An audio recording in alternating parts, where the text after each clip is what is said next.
সহকাৰী শিক্ষকবৃন্দ, অভিভাৱক অভিভাৱিকাসকল আৰু মৰমৰ ছাত্ৰ ছাত্ৰীসকল, আমি আজি এই দিনটো সকলোৰে কাৰণে বা এই গোস্বামী অঞ্চলটোৰ কাৰণে এটা সৌভাগ্য দিন, সোণালী দিন। যিহেতু আপোনালোকক যিটো শুভেচ্ছা বাৰ্তা শুনালে আপোনালোকে সকলোৱে জানিছে যে আজি 53টা বছৰ আগতেই যিহেতু আপোনালোকৰ মিচিং আদন কেলাং এই সংগঠনটি কি হৈছিলে, গঠন হৈছিলে। তাৰ পৰিপ্ৰেক্ষিতত কি কৰিলে, আকৌ এতিয়া বিভিন্নজনৰ অহুপহুৰ হাতত আপোনালোকৰ ইয়াত এই ভাষাটোৱে এতিয়া চন্দ্ৰিবৰ কাৰণে সুযোগ পাইছে। এতিয়া আমি ধৰক প্ৰথমতে একো গম পোৱা নাই বা কণ ছাত্ৰ ছাত্ৰীসকলে এইবিলাক গম পোৱা নাই যে ভাষাৰ এটা মূল্য কিমান। যিসকল ব্যক্তিয়ে আজি বছৰ ধৰি তেওঁলোকৰ নিজৰ যিটো জ্ঞান স্বীকাৰ, বছৰ ধৰি তেওঁলোকে নিজৰ ভাষাটোৰ কাৰণে লাগি আছে, তেওঁলোকক আমি ধন্যবাদ জ্ঞাপন কৰিছোঁ যে তেওঁলোকে যে ইমান কষ্ট কৰি এটা ভাষাক এতিয়া জীৱিত ৰূপ দিছে,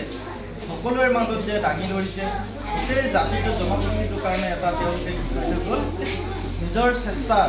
ৰাখি থৈ গ'ল। তাৰ কাৰণে আমি ধন্যবাদ দিছোঁ। এতিয়া যিহেতু আমাৰ কণ ছাত্ৰ ছাত্ৰীসকলে নিজৰ ভাষাটোত যেতিয়া কথা ক'বলৈ শিকিব বা নিজৰ ভাষাটোত যেতিয়া তেওঁলোকে পঢ়িবলৈ পাব, তেওঁলোকৰ যিটো বোধগম্য, তেওঁলোকৰ যিটো জ্ঞানৰ ভাণ্ডাৰটো বহল হৈ যাব। কাৰণ আমি যেতিয়া বেলেগ এটা ভাষাত শিকিবলৈ যাওঁ আমি খোকোজা পাওঁ, হয়নে নহয়?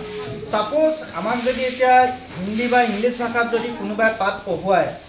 আমি কি হ'ব, এটা ঠেক গণ্ডিৰ ভিতৰত শিকিম।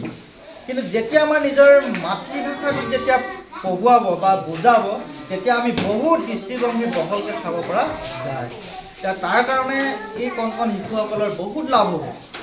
তেওঁলোকৰ জ্ঞানৰ ভাণ্ডাৰটো বহুত শক্তিশালী হ'ব। কাৰণ আগতে কি আছিলে, এটা ভাষাৰ ওপৰতে বেছি গুৰুত্ব দি বেছি কষ্ট কৰিবলগীয়া হৈছিলে। এতিয়া তেওঁলোকৰ কি হ'ব, নিজৰ ভাষাটো শিকি যেতিয়া তেওঁলোকে জ্ঞানখিনি আয়ত্ব কৰিব, তাৰপিছত ইটো ভাষালৈ যেতিয়া যাব, তেতিয়া তেওঁলোকে কথাখিনি স্পষ্টকৈ বুজি উঠিব। উদাহৰণস্বৰূপে আমাৰ জামুকনিত এজনে কৈছিলে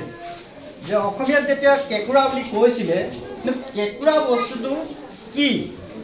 নামটো শুনিছে, বস্তুটো চিনি নাপায়। যেতিয়া আকৌ মিচিং ভাষাত তাকে বুলি ক'লে, তেতিয়া গম পালে যে এইটো কেঁকুৰা বুলি কয়। কিন্তু তেতিয়ালৈকে তেওঁ অনুভৱ কৰিব পৰা নাই কেঁকুৰা আকৃতিটো কেনেকুৱা। যেতিয়া ছবিটো দেখুৱালে বা কেঁকুৰাজনী আনি ধৰি দেখুৱাই দিলে বা আঁকি দেখুৱাই দিলে, তেতিয়া গম পালে যে প্ৰকৃততে ইয়াকে তাকে কয় আৰু ইয়াকে অসমীয়া কেঁকুৰা কয়, আৰু এইটোৱে প্ৰকৃততে বস্তু। বুজি পাইছেনে? আমাৰ মূল কথাটো হৈছে কি, আমি যিমানেই জ্ঞান লওঁ বা নলওঁ বা যিমান আমি হেৰি কৰোঁ শিকোঁ, কিন্তু প্ৰেক্টিকেলি যিটো বস্তু প্ৰেক্টিকেলি দেখুৱাব লাগিব। যেনেকৈ হাতে চুই পেলাই বা খাই পেলাই, যেনেকৈ চাপ'জ ধৰক আমি আমলখি এটা কেঁহা,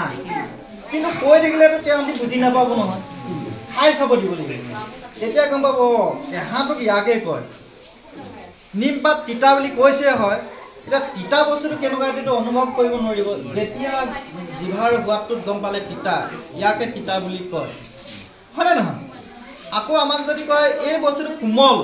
কোমল শব্দটো কৈছোঁ হয়, কিন্তু তেওঁলোকে কোমলটোক প্ৰথম জন্ম হৈ আহিছে, কোমলকৈ চুই থাকিলেতো গম নাপাব। আমি তেতিয়া তাত এটা স্পঞ্জ দিলোঁ বা এটা চফ্ট বল দিলোঁ, কোমল কাপোৰৰ বল এটা দিলোঁ, চুই চালে এইটো কোমল, ইয়াকে কোমল বুলি কয়। শিলগুটিটোত চালোঁ যে এইটো টান, তাত গুণ নামাৰিবি দেই, দুখ পাবি। সি যেতিয়া গুণ মাৰি চাব, তেতিয়া গম পালে যে এই টান বস্তু মোৰ ভৰিটোতকৈ এইটো টান আছে, সেইটো কাৰণে ইয়াক টান বুলি কৈছে। আৰু ইয়াক সেইকাৰণে প্ৰকৃততে ইয়াৰ আকৃতিটো বা এই গঠন আকাৰটো কি বেছি, ঘনত্বটো বেছি আছে, এইটো টান, হয়নে? এই যিটো প্ৰেক্টিকেলিটো কেতিয়া শিকিব, নিজৰ ভাষাটোত যেতিয়া মজবুত থাকিব। এতিয়া ছাপ'জ আমি কণ শিশুবিলাক পাওঁ মিচিং লেংগুৱেজৰ, তেওঁলোকক যদি আমি কৈ থাকিলেও মুখলৈ চাই থাকিব। মোকো যদি কোনোবাই তেলেগু লেংগুৱেজ এটাত কৈ থাকে, ময়ো তাৰ মুখলৈ চাই থাকিব লাগিব, হয়নে নহয়? এতিয়া আমাৰ সমস্যাটো সেইটোৱে, ভাষাৰ সমস্যা। যদি আমি নিজৰ ভাষাটো শুদ্ধকৈ যদি শিকি ল'ব নোৱাৰোঁ, স্পষ্ট সমৰ্থ হ'ব নোৱাৰিম। এতিয়া হয়তো কোনো ব্যক্তিয়ে ক'ব যে আমি ইংলিছত পঢ়িলে ভাল মানুহ হ'ব পাৰে, অসমীয়াত পঢ়িয়ে অসমীয়াৰ জ্ঞান লৈয়ে নিজৰ ভাষাটোকে শক্তিশালী কৰিয়ে বহুত ডাঙৰ মানুহ হ'ব।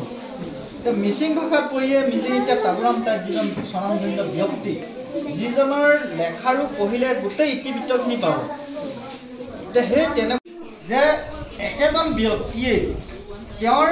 যিমান ভাষা, ইংৰাজীও জানে, হিন্দীও জানে, সংস্কৃত জানে, বিভিন্ন ভাষা জানে যে মানুহজন চিনাক্তকৰণত কি হ'ব ৰজাৰ এটা দ্বিধাবোধত পৰিব হয়নে পাইছে চাগে যে দ্বিধাবোধত এইকাৰণে পৰিলে যে তেওঁৰ প্ৰকৃততে কোনটো ভাষাৰ ব্যক্তি তেওঁ কোনটো ভাষাৰ পৰা এই মানুহজন আহিছে তেতিয়া কি কৰিলে তাত মানে এজন যেনেকৈ যে বীৰবল বুদ্ধিয়ক মানুহ নহয় জানো তেতিয়া কি কৰিছিলে এটা বুদ্ধি লগালে যে তেওঁক আমি এটা বুদ্ধি কৰোঁ তেওঁৰ প্ৰকৃততে মাতৃভাষাটো কোনটো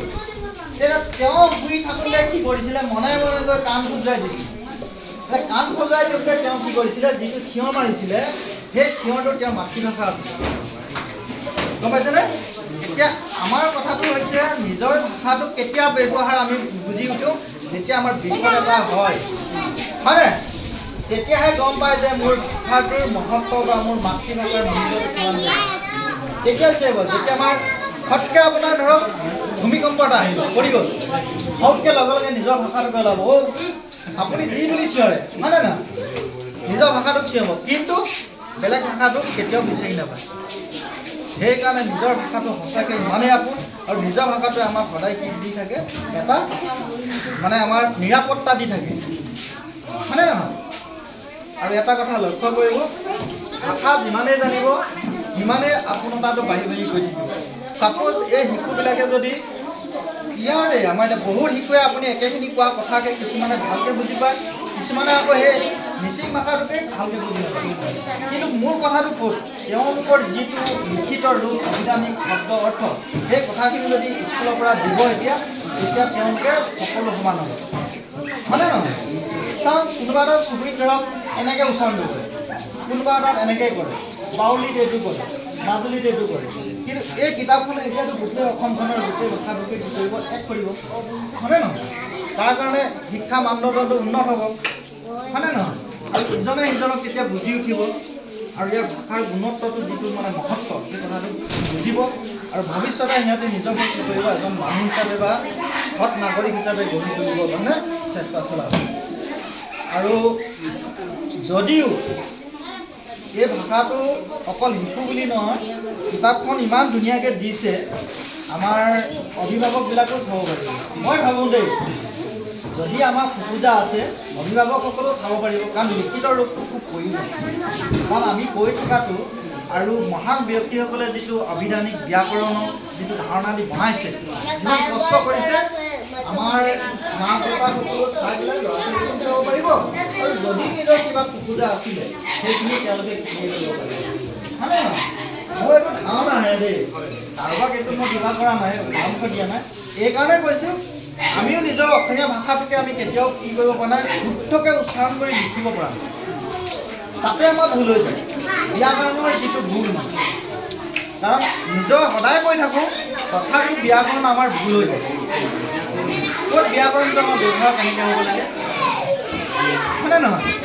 সেই ব্যাকৰণৰ ধাৰণাবিলাক জানি উঠিব লাগিব ঠিক আছে আৰু কিতাপখন কিন্তু মৰমত ৰাখিব সকলোৱে ইমান ধুনীয়া কিতাপ যাতে এসপ্তাহতে ফালি চি অন্যায় নকৰে